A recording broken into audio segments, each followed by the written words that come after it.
The frontier, Turner also said, had played an important role as a safety valve in America, as people in the overcrowded East, unhappy with their lives there, could always move west and start over, an option not available in the crowded countries of Europe. And so, at a time when Europe suffered revolutions, anarchists throwing bombs or assassinating monarchs, America mostly avoided such turmoil. Not completely, as, say, the assassination attempt on Henry Clay Frick demonstrates, but um, such things were fairly rare. Um, because if you were unhappy with your life in the East in America, in a factory job, or simply being around too many people, you could move west to the empty, unclaimed, very affordable land and start over. To be sure, it is much easier to say, "Go west, young man," than to actually do it. And not as many people did it as we tend to think, and those who did tended to be at least somewhat middle class already. But the option was there, and it did require American employers to pay somewhat better wages throughout most of the 1800s than was the case for comparable work in Europe. Still, Turner presented his thesis out of a moment of concern. Um, at the results of the census of 1890, which in and of itself is an interesting census, as for the first time the data were tabulated using a primitive form of computer. The information from the census was put on punch cards, which were run through a series of tabulating machines, designed by a man who would eventually create the company that in turn would merge with others to build international business machines, a corporation still around today, with its roots in the 1890 census. But the census revealed for the first time there was no longer a frontier in America. Prior to this, the census had reported where the American frontier was. But the superintendent of the census now said that while there was still unsettled land in America, it was so broken into by pockets of settlement, there could no longer be said to be a frontier. And Turner worried about what this would mean for American democracy. Now, to be sure, the current generation of frontiersmen did try to reshape American democracy one more time through the populist movement. Um, and America did physically try to continue the frontier. Having gone from sea to shining sea, some people asked if we needed to stop there. We ended up at war with Spain, seizing the Philippines, Puerto Rico, Guam, essentially gaining control of Cuba, even if it remained an independent territory, investing heavily around Latin America and getting involved there, annexing the Republic of Hawaii, and certainly moving to Alaska in large numbers in response to the discovery of gold there in the mid 1890s. But it just wasn't quite the same.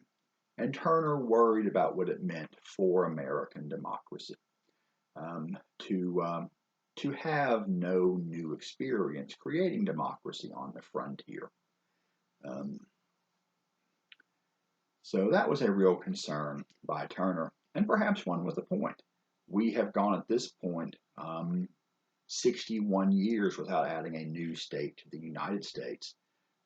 And prior to the admission of Alaska and Hawaii, it had been, I think, 47 years since the previous admission of a state. Um, and one might question if our democracy is as vibrant as it once was. Certainly, things seem to be different than they once were. Now, Turner was so influential for so long, as many people um, were deeply admiring of his thesis, and he became a mentor to many historians. Over time, though, people came to criticize him for several reasons. For one thing, they're not making much new history, as in a number of academic paths, to make your name in history, you often have to do it by discrediting or attacking the theories that were popular before you. And so, to some extent, Turner became a target simply because of his popularity. But there were other complaints as well, some of them valid. For one thing, Turner's notion of the frontier was based on the idea the land was empty and free for the taking. And of course, the land was not empty. American Indians lived there in the tens, the hundreds of thousands. And the land wasn't exactly free for the taking. It had to be gained in most part through conflict. Um, and many would see it as essentially the theft of land from the American Indians, um, which by the mid 20th century, many people were starting to feel very sensitive about. Not bad enough, mind you, to actually give up their land and move back to Europe or whatever, but bad enough to criticize others for having done in the distant past. And there were those too who said that Turner claimed that democracy made us different, special, unique um, in its creation of democracy. And some people began to find counter examples to that idea. In fact, take a moment yourself. Try to think of a large country settled in, say, the past 500 years, um, and think about their system of government. I'll give you a moment to think. I'll try to compose an expression that won't look ridiculous if you choose to pause the video so you can think more.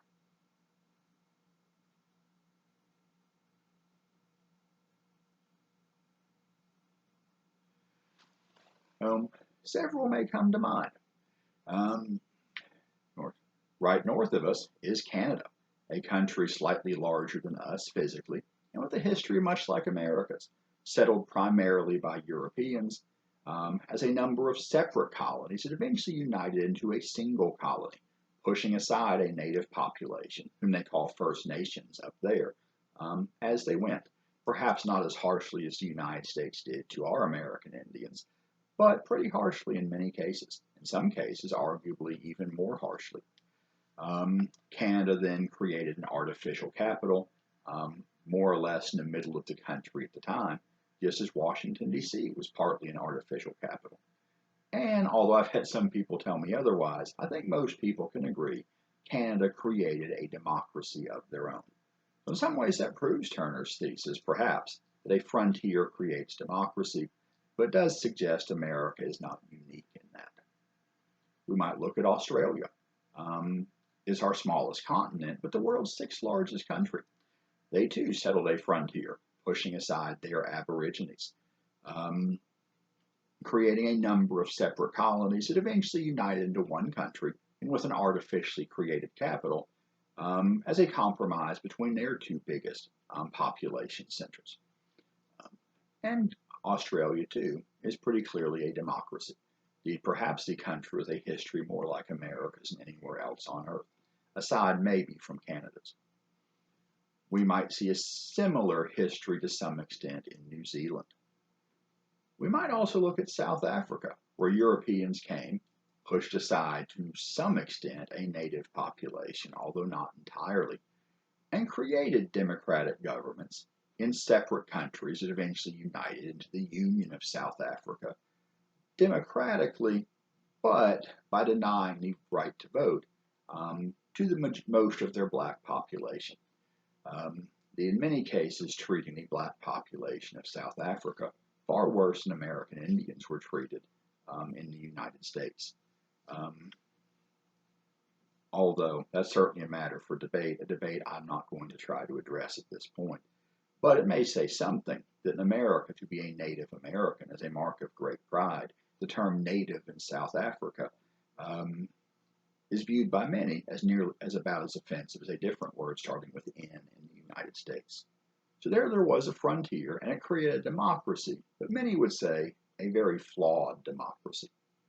One might look at Brazil, a large country settled in the past few centuries, um, with many different states, but a united government with an artificial capital created in the middle of the country, if later than, say, ours or Canada's or Australia's was, one it did push aside various native peoples, um, and which has been, since the late 1880s, a republic, although a republic that has at times seen periods of military rule.